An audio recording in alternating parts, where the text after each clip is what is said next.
মানুষের পকেট কেটেছে তাদেরকে আমাদের যে আইন প্রণেতা হিসাবে নির্বাচিত হওয়ার সুযোগ থেকে বঞ্চিত করা যেত। তো এটা একটা জটিলতার সৃষ্টি হয়েছে।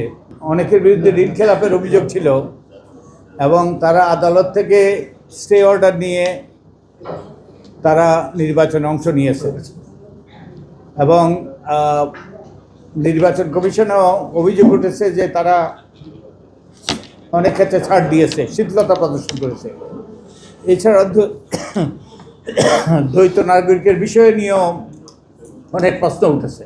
এরকম অভিযোগ উঠেছে যে অনেকে দ্বৈত নাগরিক এবং তারা প্রয়োজনীয় যে ডকুমেন্ট না দিয়ে তারা নির্বাচনে প্রতিদ্বন্দ্বিতা করার সুযোগ পেয়েছেন এবং এই দুটো যখন ঘটেছে তার তাৎপর্য আছে।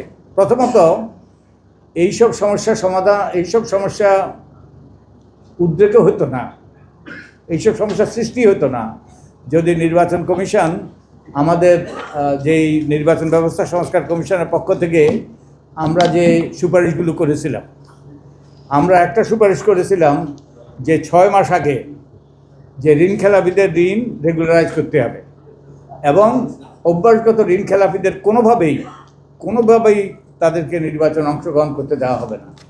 নির্বাচন কমিশন যদি এটা গ্রহণ করত তাহলে কিন্তু ঋণ খেলাপি মানে কি, যারা অভ্যাসগত ঋণ খেলাপি তারা হলো মানুষের পকেট কেটেছে, তাদেরকে আমাদের আইন ভঙ্গকারীদের কিংবা যারা এক্সট্রিম মশার কয়েল প্ল্যান্ট ফাইবার দিয়ে তৈরি, ডেঙ্গু চিকুনগুনিয়া বাহি সহ যে কোনো মশার বিরুদ্ধে দেয় এক্সট্রিম সুরক্ষা। মানুষের পকেট কেটেছে তাদেরকে আমাদের যে আইন প্রণেতা হিসাবে নির্বাচিত হওয়ার সুযোগ থেকে বঞ্চিত করা যেত।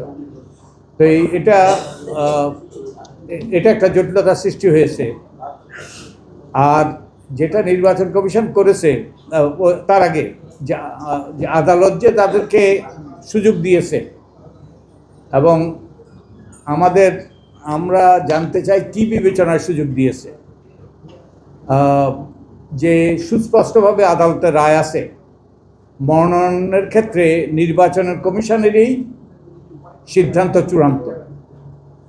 যে প্রথমত রিটার্নিং অফিসাররা মনোনয়নপত্র বাছাই করবে, তারা চূড়ান্ত প্রার্থীর সিদ্ধান্ত, তারা কাদের মনোনয়নপত্র বৈধ অবৈধ এটা নির্ধারণ করবে, তারপরে আপিল করার সুযোগ পাবে এবং নির্বাচন কমিশন সিদ্ধান্ত নেবে এবং নির্বাচন কমিশনের এই সিদ্ধান্তই কিন্তু চূড়ান্ত হওয়ার কথা।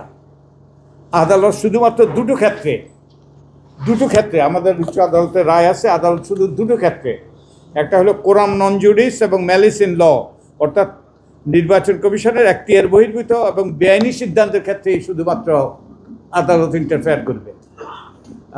কিন্তু আমাদের আদালত 2018-তে ব্যাপকভাবে ইন্টারফেয়ার করেছে এবং শেষ দিনও মনোনয়ন বৈধ করেছে, অবৈধ করেছে।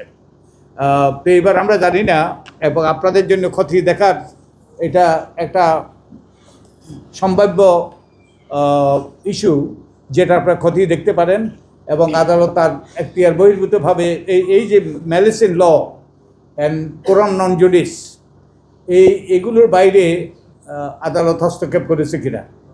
আমি আদালত অবমাননা করতে চাই না, কিন্তু আমাদের নাগরিক হিসাবে আমাদের অধিকার আছে আমরা প্রশ্ন তোলার। আমরা আদালতকে অবমাননা করবো না, আমাদের প্রশ্ন তোলার অধিকার আছে। তো আমাদের